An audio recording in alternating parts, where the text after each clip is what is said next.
ಒಂದು ಬಣ ಉಟ್ಕೊಂತದೆ. ಇನ್ನೊಂದು ಬಣ ಏನಪ್ಪಾ ಅಂತಂದ್ರೆ, ಜನರ ಆಯ್ಕೆ ಮಾಡಿದವ್ರನ್ನೆಲ್ಲ ಒಪ್ಕೊಳಕ್ಕಾಗಲ್ಲ, ದೇವರೇ ಆಯ್ಕೆ ಮಾಡಬೇಕು, ದೇವ್ರ ಇಚ್ಛೆ ಇರಬೇಕು, ಆತ ಕಲಿಪ ಆಗ್ಬೇಕು ಅಂತ ಹೇಳಿ ಇನ್ನೊಂದು ಬಣ ಉಟ್ಕೊಂತದೆ. ಅಲ್ಲಿ ಜನರೇ ಸೇರಿ ಆಯ್ಕೆ ಮಾಡಬೇಕು ಅನ್ನುವಂತ ಬಣ ಯಾರನ್ನ ಆಯ್ಕೆ ಮಾಡ್ತದಪ್ಪ ಅಂದ್ರೆ, ಮೊಹಮ್ಮದ್ ಪೈಗಂಬರ್ ಅವರ ಸ್ನೇಹಿತ, ಒಡನಾಡಿ, ಇಡೀ ಜೀವನ ಪೂರ್ತಿ ಅವ್ರ ಜೊತೆಲಿ ಇದ್ದಂತ ಅಬೂಬಕರ್ ಅನ್ನೋರನ್ನ ಆಯ್ಕೆ ಮಾಡ್ತದೆ.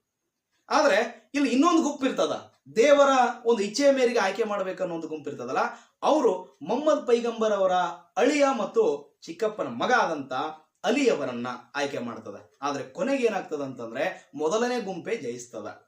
ಮೊದಲನೇ ಗುಂಪಲ್ಲಿ ಯಾರು ಅಂತಂದ್ರೆ, ಅಬೂಬಕರ್ ಅವರು ಮೊಟ್ಟ ಮೊದಲ ಕಲಿಪರಾಗ್ತಾರೆ. ಪೈಗಂಬರ್ ಸಾವಿನ ನಂತರ ನಡೆದಂತ ಕಲಿಪ ಹುದ್ದೆಯ ಸಂಘರ್ಷದಲ್ಲಿ ಎರಡು ಬಣಗಳಾಗ್ತವೆ. ಎರಡು ಬಣದಲ್ಲಿ ಮೊದಲನೇ ಬಣ ಪ್ರಜಾಪ್ರಭುತ್ವದ ಮಾದರಿಯಲ್ಲಿ ಆಗ್ಬೇಕಂತ ಹೇಳ್ತದೆ, ಎರಡನೇ ಬಣ ಏನಪ್ಪಾ ಅಂದ್ರೆ ದೈವತ್ವದ ಮಾದರಿಯಲ್ಲಿ ಆಗ್ಬೇಕಂತ ಹೇಳ್ತದೆ. ಪ್ರಜಾಪ್ರಭುತ್ವದ ಮಾದರಿಯ ಗುಂಪು ಗೆಲ್ತದೆ. ಆ ಗುಂಪಿನ ನಾಯಕ ಯಾರು? ಅಬೂಬಕರ್ ಅವರು ಆಗ್ತಾರೆ. ಇಲ್ಲಿ ಅಬೂಬಕರ್ ಅವರು ಕಲಿಫರಾಗ್ತಾರೆ.